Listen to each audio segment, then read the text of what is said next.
Essa é a ponte, é uma grande fortaleza que a gente tem, né? Tratar exceções como verdadeiras Né? exceções e não como regras. Nós estamos em todos os negócios desse tema no Brasil.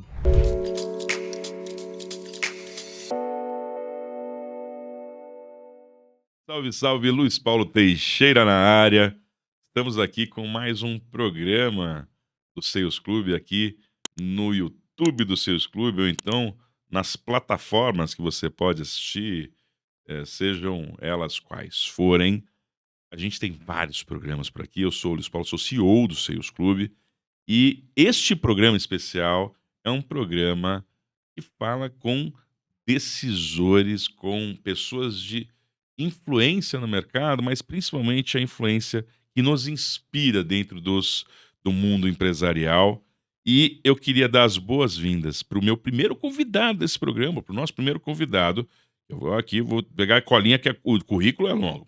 Bom, Gilcinei Hansen, ele é executivo de 25 anos na indústria do software e da tecnologia do Brasil. O currículo é longo, mas eu vou dizer para vocês, vale a pena a gente bater o papo e entender um pouco mais o que trouxe essa trajetória. Seja muito bem-vindo a esse podcast, Gilcinei. Tudo bem? Tudo bem, obrigado, Luiz. Obrigado a todo mundo que está assistindo, fui assistir a gente aqui nesse podcast. Obrigado pelo convite do Sales Club. Vai ser interessante a gente conversar um pouquinho mais aí sobre como ajudar as empresas a desenvolver os seus negócios, crescerem através de vendas. É do jeito que a gente gosta. Nós acreditamos que as vendas salvam negócios em tempos ruins e ajudam a crescer quando os tempos são bons. Mas, Gilcinei, rapidamente a gente estava conversando sobre o seu momento. Existem várias janelas. Hoje você é vice-presidente de negócios da Zenvia. A Zenvia que passa, já tem uma série de evoluções dentro do mercado nacional, seja na visão de software, de marketing, de vendas. Em que momento hoje se encontra a Zenvia junto com seus vice-presidentes de negócios? Boa, Luiz. A Zenvia é muito conhecida como uma empresa de broker, a gente chama broker de SMS. Essa é a origem dela, há mais de 21 anos. O fundador, o Cássio Bobsin, puxou a Zenvia desde então lá no início em Porto Alegre, e ela consolidou o mercado de SMS no Brasil. Mas isso foi basicamente o segundo ciclo de crescimento da Zenvia. No terceiro ciclo, há uns 7 anos, ela iniciou um processo de crescer as suas soluções. Não ser apenas quem dispara as mensagens e entrega as mensagens para os brasileiros, mas ser também uma empresa que ajuda os clientes na experiência com seus consumidores, ajuda na relação entre marcas e consumidores. Vem fazendo isso através de software. Comprou 6 empresas para ajudar a entender toda a jornada, né, desde o marketing até a venda, o pós-venda, as campanhas de nutrição e retenção de clientes, e construiu, a partir desses M&As, essas aquisições, uma plataforma de software de ponta a ponta para ajudar os clientes, um grande propósito de ajudar os clientes a vender mais e atender melhor. Nesse contexto, eu me juntei à Zenvia para ajudar a gente a realmente levar essa solução a todo o Brasil. A gente atende já, além do Brasil, a América Latina, mas tem um desafio de se transformar numa empresa de software, muito voltada para software as a service, e especialmente conseguir ganhar força de distribuição, puxar as vendas desse negócio e se posicionar com uma grande solução que ajuda as empresas a vender mais e atender melhor, e especialmente transformar aí a experiência das marcas com os seus consumidores, tornando essas experiências fluidas, envolventes, e pessoais. Bom, eu diria que este é quase um objeto do desejo empresarial, todo mundo se conectar, porque hoje a, a gera- existe a geração de demanda, mas para a geração de demanda se transformar em relacionamento, tem um gap enorme, né? Como é que é esse mercado quando a gente fala em conexão? Porque você falou de multipossibilidades, né, de conexão. O brasileiro ele usa uma série de canais, mas é um mercado aguerrido, não é? E como a Zenvia se diferencia nesse processo de gerar tantas soluções integradas? Acho que uma coisa que mudou muito, a forma como que as empresas se, relacionam com seus consumidores, tem muito a ver com os canais conversacionais. O Brasil é um dos países que mais utiliza o WhatsApp no mundo, potencialmente a gente só perde para a Índia, a China usa suas plataformas, Sim. os Estados Unidos usam o iMessage. No final do dia, o Mark Zuckerberg tem que investir no Brasil. Pois é. Mas o WhatsApp mudou muito a forma de conversar. Hoje existem outros caminhos, né? Além RCS promovido pela Google, né? O Google Messages, e outros canais para conversar. A conversa possibilita uma aproximação. Nem tudo você vai conseguir fazer com ser humano com ser humano. Então você vai lançar mão de chatbot, de inteligência artificial generativa, GenAI, para tornar essa conversa mais fluida possível e escalável. E até produtiva, porque muitas vezes um dos maiores desafios do brasileiro, e eu falo isso não de maneira generalista, mas entendendo estatísticas, né? É a produtividade, né? Nós temos outras culturas que são muito mais disciplinadas na questão da produtividade e com GenAI ou com Machine Learning ou com chatbot, você consegue ser muito mais eficiente e sistemático nesse processo, né? Todo o atendimento, tudo pode ficar mais próximo da relação com o ser humano, efetivo, produtivo, trazendo o conteúdo da empresa, orientando a jornada do consumidor, seja uma jornada para venda, entender um produto e comprar, seja jornada para atender, né? Ou fazer o pós-venda. Quero saber o status de um pedido, quero saber por que você vai forçar ele a entrar num site para ele entrar, escolher as opções. Tem Muita uma fricção e às vezes até frustrante em um momento que a pessoa já está preocupada, né? Então a gente consegue suportar como Zenvia empresas grandes, Porto Seguro, Casas Bahia, Mafre, Ânima, com Uau, essas jornadas, mas a gente é muito bom de levar essa facilidade para as empresas médias. Brasil afora, né, empresas médias que precisam de soluções com esse tipo de tecnologia e acessível. E fácil de implantar, rápido de colocar para funcionar. Isso é importante para o empreendedor brasileiro num contexto que nem sempre tudo é tão organizado, tudo é tão pronto. Os canais conversacionais é uma importante frente das empresas, até porque o crescimento do digital, de vendas digitais, né? Um tempo atrás o Brasil tinha, antes da pandemia, 4, 5% do e-commerce era do comércio era e-commerce. sim, Isso com a pandemia saltou até os seus 12%, sim, 13%, mas muito se proliferou via WhatsApp. Por quê? Porque o pequeno varejo encontrou um jeito de vender sim, pelos canais digitais. Porque você pede e compra, né? As pessoas, até que são da geração prateada, sim. vamos pensar assim, elas têm dificuldade de operar um e-commerce, um Sem mobile dúvida nenhuma. commerce. Mas fazer um pedido no WhatsApp para a farmácia que está perto de casa, para o açougue que está perto de casa, é muito mais fácil. Então a gente está falando de pequeno varejo. Mas isso também você tem N etapas, né? Ou empresa de serviço, contratar um serviço, pedir alguma coisa, renovar um seguro, o atendimento de um corretor. Então, o WhatsApp, o conversacional, Sim. que na NRF lá de 2007, 17, foi assim o grande descoberta da NRF, na realidade hoje o grande protagonista Sim. na relação entre as empresas, as marcas e os seus consumidores, porque são conversas. O marketing conversacional, a relação conversacional, mudou a maneira e a dinâmica e a jornada das. Inclusive, esse ano. Não sei se você esteve em. Agora nós estamos em 2025. Você teve na NRF esse ano? Não, esse ano não, mas eu tive 10 anos seguidos até 24. Uau! Bom, esse ano só. É engraçado que nós tivemos ontem eh, reunidos com o pessoal da Alterdata, fundador da Alterdata, e ele falava assim. Vladimir. O Vladimir falou assim, o Vladimir que ele quer Endeavor, né? E ele falou assim, Luiz, olha, ano passado eu falei que o e-commerce ia parar. Ele subia, uma hora ia fazer um platô. Pois é, errei. O e-commerce continua subindo, né? E ano passado o painel, o, o pessoal do Panel falaram que realmente o e-commerce ele não cresceu da forma que se esperava antes. Ele cresceu com formatos diferentes e conveniências diferentes de Sim. contratação. E a pandemia acelerou, mas, por exemplo, algumas pessoas usam o Omnichannel sem nem exatamente que a loja pesquisa. Vai na loja, experimenta, compra no online. Né? Vai no online, pesquisa, compra na loja. Então a gente precisa pensar nisso tudo e a Zenvia ajuda nessas conversações viabilizando vendas, não é isso? Viabilizando vendas. Agora, integração é fácil? Porque são muitos canais, né? E eles são diferentes. A Zenvia consegue integrar canais? Sim. Na mesma ferramenta eu consigo usar WhatsApp, SMS, Porque isso é uma mão na roda, hein? Essa é uma das diferenças, né? A gente começou com uma empresa de canal SMS. O primeiro passo para dentro da jornada de software foi implementar multicanalidade. A nossa API de multicanalidade é vastamente a mais usada aqui no Brasil. E essa é a ponte, é uma grande fortaleza que a gente tem, né? A plataforma Zenvia Customer Cloud, ela tem isso como seu eixo principal. Você pode estabelecer as suas conversas via WhatsApp, pode fazer pelo Google Messages, pode fazer pelo Instagram Direct, pode fazer essas conversas até por disparos SMS por campanha, e tem estratégia de preço e custo, de como operar nesses ambientes. E-mail também é um dos caminhos É possíveis. quase poético, como o artista tem que ir onde o povo está, a Zenvia vai onde o cliente vai estar para receber as conversas No canal que ele estiver, no canal que ele estiver que for a conveniente. gente vai conseguir conversar com ele. Ó, muito bem.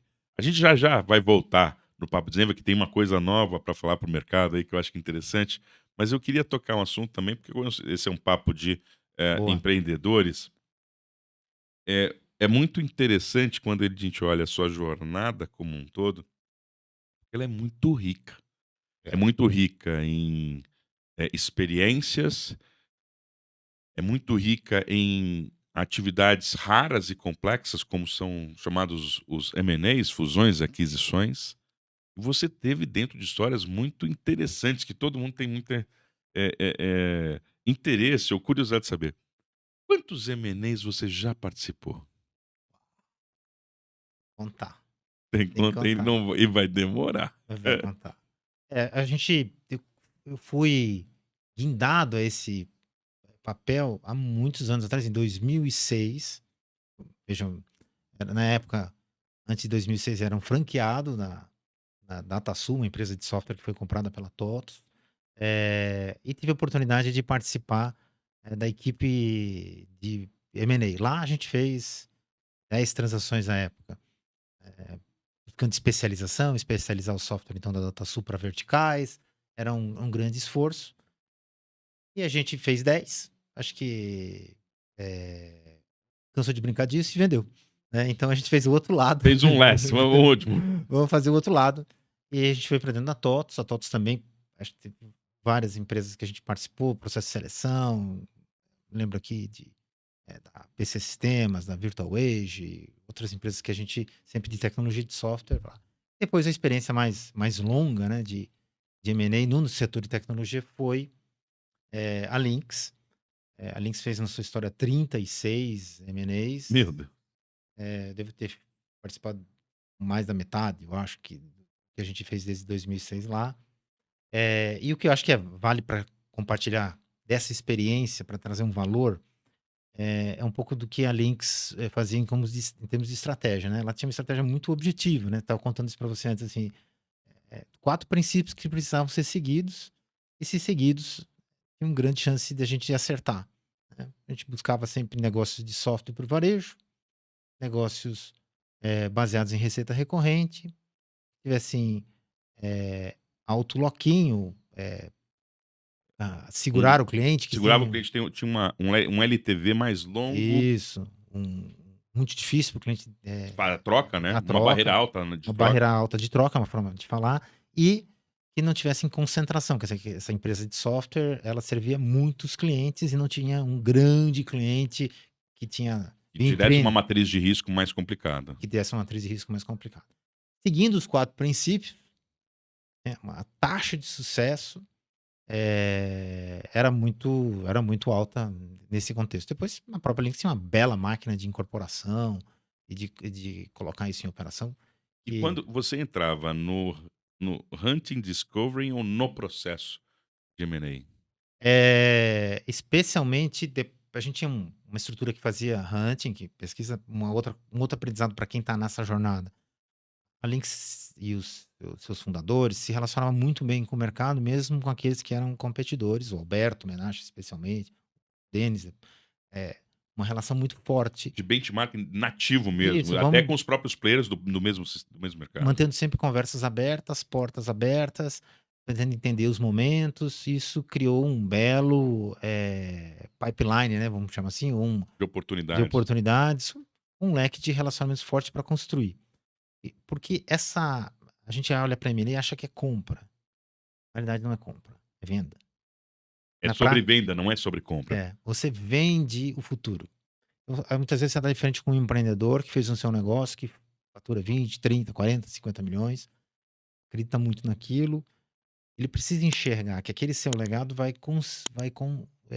seguir no novo formato, Independente do passado que existiu. independente do passado. E Então, dá pra gente conjugar tudo isso com com aquela expressão que eu digo que me encanta, que é, o crescimento sustentável. sim, porque esse modelo, você pensa, eu vou adquirir empresa, vou trazer faturamento, imagem principalmente, até para fazer sentido econômico, mas ele só vai se perpetuar, só vai atingir aquilo que a gente desenha lá nos fluxos de caixa descontados, se ele for sustentável. E para ser sustentável, para começar, o empreendedor que criou, ou os empreendedores que criaram, tem que enxergar que esse caminho é um caminho bom para o seu legado, para o seu produto, para a sua clientela, que tem um sentido maior e que a gente vai conseguir construir um propósito bom. Vai ajudar os clientes, vai trazer valor para os clientes, vai trazer valor para o time, porque uma empresa de tecnologia, para ser sustentável, você tem um time, você não pode abrir mão das pessoas. Sem dúvida. Então, as pessoas fazem parte dessa construção. E nesse sentido,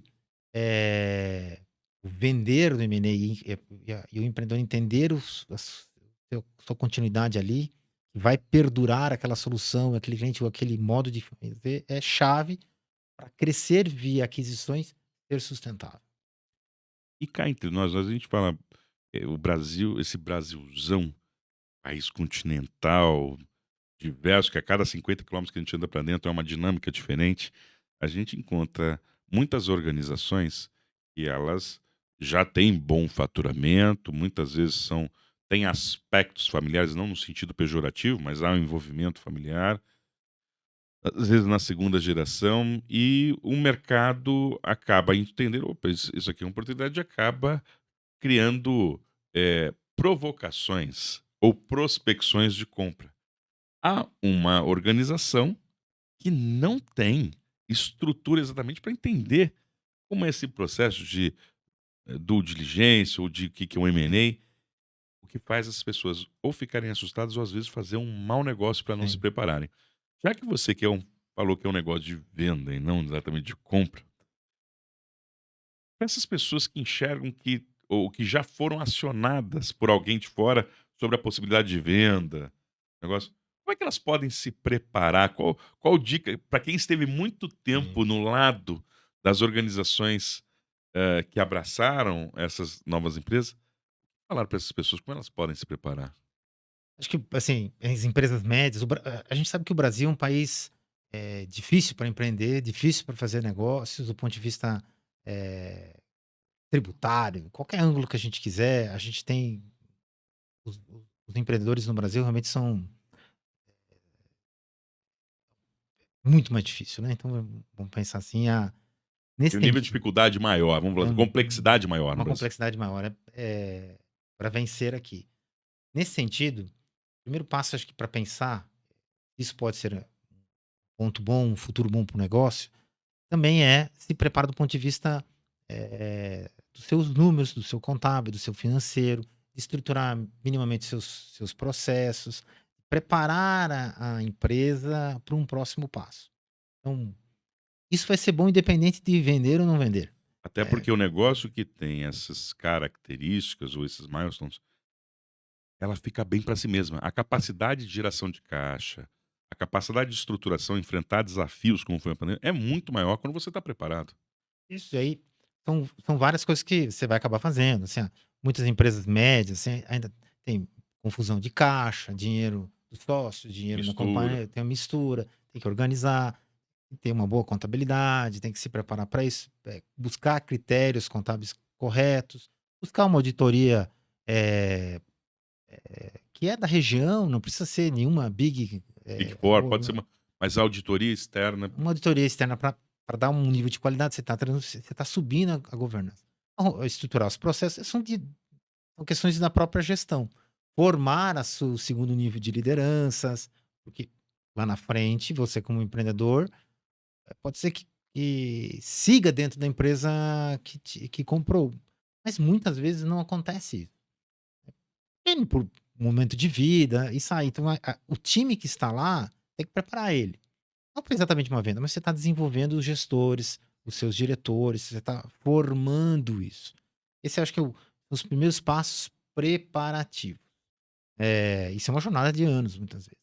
E você vai crescer, vai ter os benefícios disso também. O time vai entender o valor do negócio, você vai melhor entender o valor do negócio. Depois, tem boas práticas para assessorar, para ajudar, tem uma assessoria para estar perto, para criar uma barreira para não. Que é um momento de compra e venda, é um momento de tensão, às vezes, né? Nem sempre é tudo maravilhoso. E nem Mas, sempre é tão rápido quanto se não, gostaria. Você entra num é. processo, às vezes é longo, emocionalmente desgastante. Então, isso pode acontecer ou não. Não é um fator decisivo de sucesso, assim, fizemos aquisições que o vendedor basicamente estava assessorado pelo seu escritório contábil, não tinha nem advogado. Então É, havia muitas vezes viés nessa condição e faltava um pedaço. isso, assim, mas funcionou, Ok. né. E tem casos, onde o cara tremendamente assessorado. Tudo tem prós e contras, custos, mas assim, o que é mais importante? Preparar a empresa para uma gestão mais madura, para um melhor nível de governança, de organização, isso vai ser bom de qualquer jeito.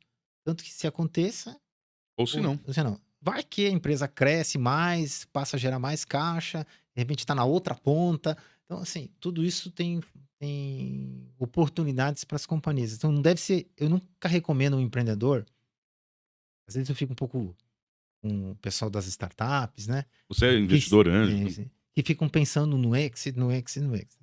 Eu acho que isso é algo que pode acontecer, mas a primeira cabeça do empreendedor é com o seu negócio e quanto ele vai perseverar, vai ser sustentável e vai Até perseverar. porque se ele perseverar para mim, ele vai ser atraente para outros. Isso, negócio, você compra um negócio bom. Exatamente, Ninguém compra um negócio que não é bom. exatamente. Então, tem que pensar nisso. O M&A é uma o exit é uma situação. Para quem é um empreendedor de, startups, muitas vezes a gente gasta muita energia para ficar discutindo exits de coisas hipotéticas, Distantes. distantes. Não, pensa no negócio, como é que ele vai crescer, como é que ele vai se estruturar, como é que ele vai se como é que ele vai perseverar. E se tiver oportunidade, for interessante, alguém vai ter interesse. Isso é natural. Porque ninguém fica fazendo screening de empresas para pegar negócio ruim. Claro, sem dúvida Quer nenhuma. negócio bom. E na sua gestão, você hoje que é um vice-presidente de negócios e marketing e quase assuntos aleatórios e afins, que são bastante coisa, como é que você entende essa condução de pensar novos negócios e expansão? Você acredita que as organizações esperam de você essa sustentação dos negócios?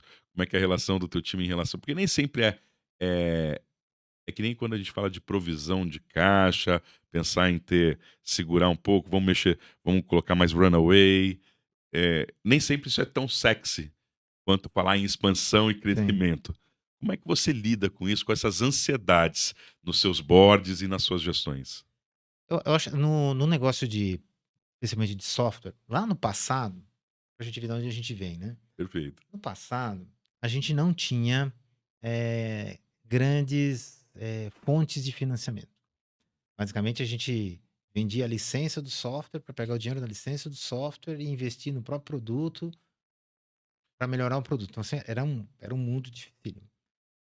Isso mudou no sentido de que a gente agora tem mais fontes de investimento, investidores, investidor anjo, round, com toda essa jornada para resolver o problema De de, financiamento e de, funding do negócio. de funding no negócio.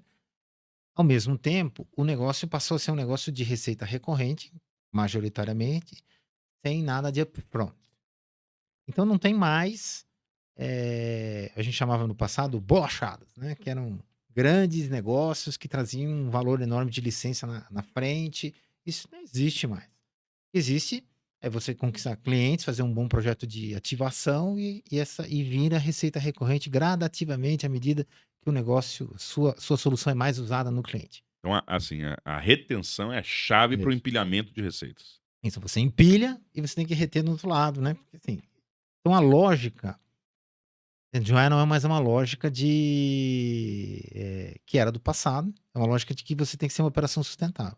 Muitas empresas de software, SaaS, não entenderam bem a mecânica de crescimento e de retenção, investiram muito em mídia, inbound, e não conseguiram empilhar a receita na velocidade necessária, e isso foi a história ruim, né? A gente teve várias empresas aí no final do período de pandemia, 2021, Uhum. 2022, tentando se reorganizar por E conta disso. enferrujaram bastante a engrenagem e tiveram dificuldade de continuidade, porque não conseguiam manter suas estruturas, né.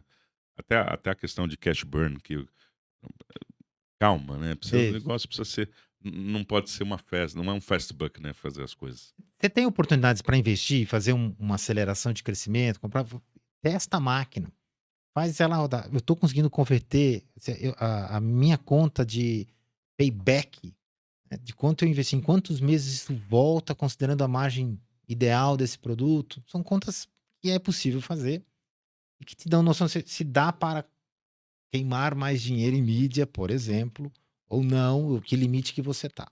Então, são caminhos para você ser sustentável. E muitas vezes o canal que você está tentando, a mídia, por exemplo, ele já se esgotou. Você chegou no limite dele. É, Queimou o estoque, já foi, isso aí não tem mais. e aí tem que buscar outras alternativas, outros canais, Outros canais de outras. extração. Acredita-se que é claro que existem algumas pessoas muito especiais, geniais, que encontram soluções novas e conseguem arrancar o mercado. Mas acredita-se, hoje é até uma pergunta a você, que não basta ser tecnicamente muito bom, tem que ter conhecimentos, às vezes, mais generalistas, como eh, finanças contabilistas, eu não sei nem se fala assim em português, né? Mas é isso, finanças Ah, contábeis, ter uma noção de estatística antes de sair acelerando emocionado? tem assim, o empreendedor, né, fez um produto, né? Vem conta muitos, né? Agora eu tenho um produto que vai dominar o mercado, todo mundo vai entender. Você Apaixonado, né? vai chorar. Então, nem sempre é tudo exatamente o jeito que a gente imagina o mundo como desenvolvedor ou como empreendedor, não é o jeito que o cliente enxerga. Então, tem essa visão. Muitas vezes aquilo que a gente acha que é único pode ser resolvido de outra N formas. Então, tem mais complexidade. Os casos de crescimentos exponenciais, dessa semana, do DeepSeek Pois ou é, ChatGPT, assim, são raríssimos. Não adianta a gente moldar o nosso jeito de pensar, de organizar as empresas, tentando achar esse unicórnio, tratar exceções como verdadeiras né. exceções e não como regras. A regra vai ser muita luta, empilhamento gradual da receita, vai ter uma rampa boa, vai poder falar para o investidor que está crescendo 10 vezes a receita, vai, como startup, se a gente pensar, vai conseguir, mas não são curvas desse jeito. E tem momentos que cresce, se encosta um platô, você tem que achar uma outra veia, encosta um outro platô. Então tem um jogo. E aí as outras competências, entender finanças, entender minimamente, conseguir fazer um bom planning, né? O Excel ajuda pra caramba para N Uma coisas. ferramenta incrível. A planilha vão passar os tempos, a planilha sempre vai estar ali perto da gente, né? Sempre. Então ela nos ajuda. E conhecimentos relacionados até como é que você estrutura um time, como é que você gere, questão da liderança, eh, os aspectos todos da venda. Então, assim, quando você olha uma máquina de venda, tem muitos aspectos. E Sem dúvida. seja em tecnologia, seja software, tecnologia ou em outros negócios, tem um jeito como isso vai escalar e que precisa pensar nessa dinâmica, né? E normalmente isso não vai ser uma coisa de 0 a 1.000.000 em dias. Não, não vai ser assim. Não vai ser trivial e nem vai ser tão rápido. Pra gente voltar naquele assunto, quando a gente estava falando da Zenvia, a gente falou que o Brasil é muito grande, a gente tem perfis de consumidores muito distintos. E a gente tem segmentos distintos, culturas distintas. Como é que a Zenvia está se preparando para, em cenário nacional, com um produto tão versátil e atendendo a todos, como é que ela está se preparando para esse Brasilzão adentro aí, para Isso. atender esse mercado? Se conecta com a questão anterior, né? A gente tem um produto, uma plataforma Zenvia Customer Cloud, que ajuda os clientes a vender mais e atender melhor.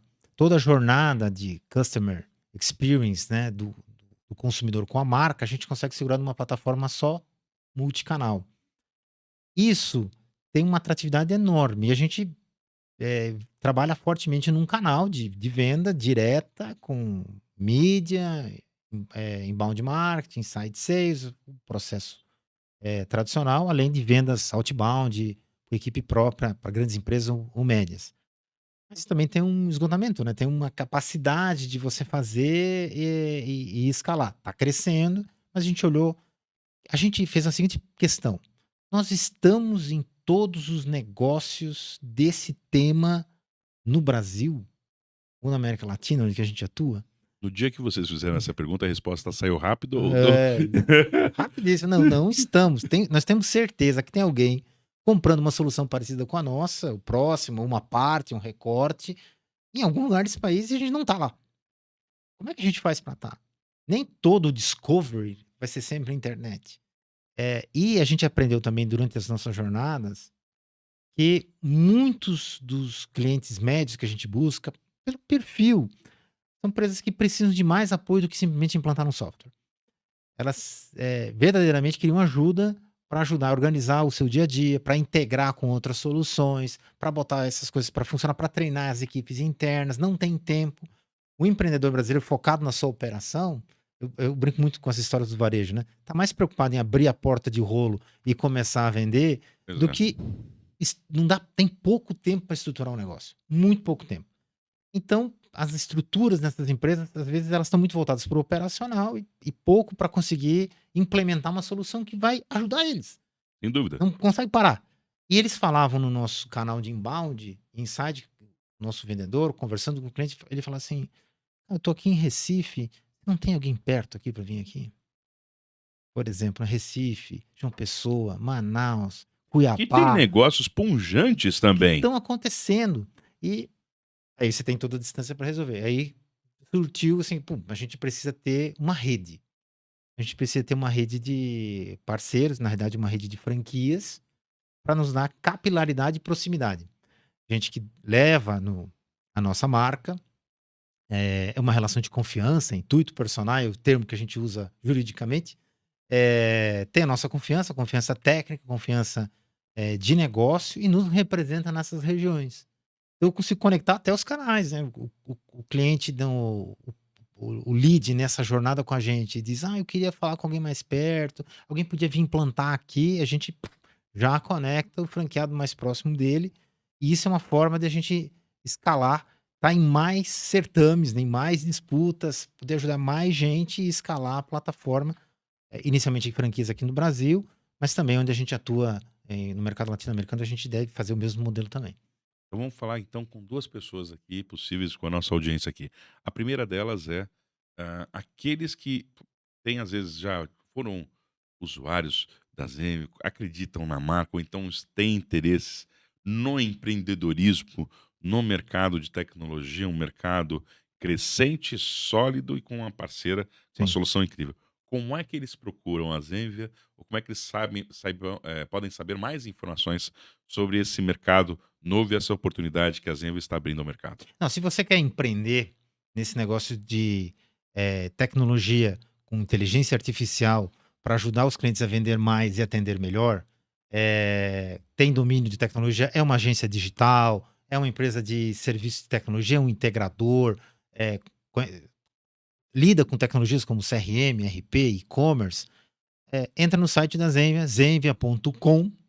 Lá tem a aba de parceiros, lá tá o nosso programa de franquias que a gente recém Então é na aba lançou. de parceiros. Na aba de parceiros, porque a gente já tem, não é um programa que sai do zero, é um programa que tem 5 anos de história como partners, vários É parceiros uma que jornada a ser construída. teve uma jornada a ser construída, que são parceiros que criaram as suas carteiras de clientes, trabalham com a Zenvia há tantos anos, muitos já viraram franqueados, inclusive, e a gente acrescentou um capítulo adicional, né? A forma de ter uma relação mais forte e longeva para investir nisso. Diferenças do nosso modelo para outros modelos de franquia. A gente acredita muito na relação de longo prazo, na questão que o nosso franqueado vai nos ajudar a perpetuar os clientes com a gente, e então o franqueado ele participa da receita recorrente enquanto o cliente for E cliente. não só na abertura, mas enquanto cliente é cliente, vocês Dividem para como é que é? Para crescer, né? Divide para conquistar. Divide para conquistar. Isso, a gente acredita nisso, a gente acaba sendo sócio na receita recorrente, nós e o nosso franqueado, a gente acredita nisso. E um outro diferencial é que a gente tem uma escala de revenue share, de participação que a gente passa para o franqueado sobre a receita recorrente, que cresce à medida que ele cresce mais. Então, Os incentivos são alinhados à longa estrada junto. Se queremos estar mais tempo juntos, acredite, quer fazer mais dinheiro, mais negócio no tempo. Isso. Se você crescer mais ano contra ano, eu vou te remunerar melhor. A gente vai te remunerar melhor. Maravilha. Então, é um modelo que incentiva esse crescimento de longo prazo, relações longevas, bom para investir porque trata de uma questão importante para todo negócio. Todo negócio começa por vendas. Sem Estamos aqui dúvida. no Sales Club, né? Então, Pois é. começa por vendas e a gente está nesse viés. Muita gente que investe, né, nessa frente, muita gente que investe em tecnologia, ou é implementador de soluções como RP, CRM, por exemplo. As empresas, quando olham esses softwares, olham assim, mas isso aqui é custo, né? As soluções das vendas são diferentes. Elas ajudam verdadeiramente os clientes a vender mais. O bolso lá no cliente é outro. É o bolso de investir para vender mais. Então, esse é o convite aí para quem é empreendedor no setor de tecnologia. Tem uma oportunidade única aí para levar inteligência artificial e revolucionar o jeito como que as marcas interagem com seus consumidores. Do outro lado, nós também temos uma série de empresários, empresárias aqui, que também querem se conectar com seus consumidores, criar uma relação de sucesso, seja ela conversacional, para atender essa demanda, seja para melhorar a experiência do cliente. Como é que eles contratam? Às vezes, Zenvia.com. Zenvia.com tem nosso plano lá de soluções, todo um discovery, tem blog, tem muita informação, conhecimento, inclusive, que a gente ajuda, de usar os meios digitais conversacionais. A gente falou sobre o WhatsApp no começo aqui, né? Então a gente tem blogs lá e conteúdos para dicas para vender mais dentro do WhatsApp, recomendações para você operar, muito além de usar o software da Zenvia. Sim. E sim de como você explora esse Há canal. uma geração de valor, há um propósito legítimo de fazer as pessoas venderem mais. Se for junto com a Zenvia, melhor ainda. Melhor ainda. Maravilha. Eu agradeço, assim, a sua imensa gentileza de estar conosco. A sua, como falei, sua carreira impressiona, seus resultados muito consistentes e raros. Nos deixa lisonjeados de ter você conosco nessa mesa. Se você quiser deixar um recado, pensa no Jusney, aquele cara lá da DataSul, lá atrás, antes dos M&As, ou então empresários que estão ouvindo a gente, se tiver, dar um recado para eles, fique à vontade, o microfone, o espaço é seu. A gente faz um mundo melhor quando a gente ajuda o mundo. Fique à vontade. Isso aí. Gostei da frase. Luiz, muito obrigado pela oportunidade de falar aqui no Sales Club. Obrigado pelo convite, pelo tempo para a gente compartilhar tanto o que a gente está fazendo lá na Zenvia, um pouco da história, de como a gente pode ajudar. Eu acredito muito que aquilo que você dá ao mundo, né, ao universo, isso volta e volta em dobro. Acho que a gente tem que construir relações entre as empresas, entre as pessoas, construtivas, contribuir. Isso volta e volta sempre em dobro. Lá em cima ajuda a gente pra caramba. E eu acredito muito nisso e é o principal mensagem que eu deixo para todos. Bom, fechamos aqui então esse nosso primeiro bate-papo com ele, que é um mito mesmo, o norueguês que chegou ao Brasil, empreendeu, ajudou novas empresas, descobriu mercados, continua ajudando ao crescimento sustentável, dando perpetuidade às organizações, com muita simpatia e muita classe. Mais uma vez, muito obrigado. E vocês que estão com a gente, não se esqueçam, seguir, assinar, sininho. Tem outros programas aqui no Sales Clube, como vocês já sabem, tem os donos das vendas, pode ser Elite, ou vários conteúdos importantes para vocês. E não esquecer que no Sales Clube acreditamos que as vendas salvam negócios em tempos difíceis e alavancam negócios em tempos bons. Para isso, as técnicas, os processos e os pensamentos podem ajudar a você não somente ter aquela venda empreendedora, mas ter um processo muito eficiente de fazer as vendas de uma maneira previsível. E é isso aí, estamos aqui em São Paulo. Um grande abraço a vocês. Até mais.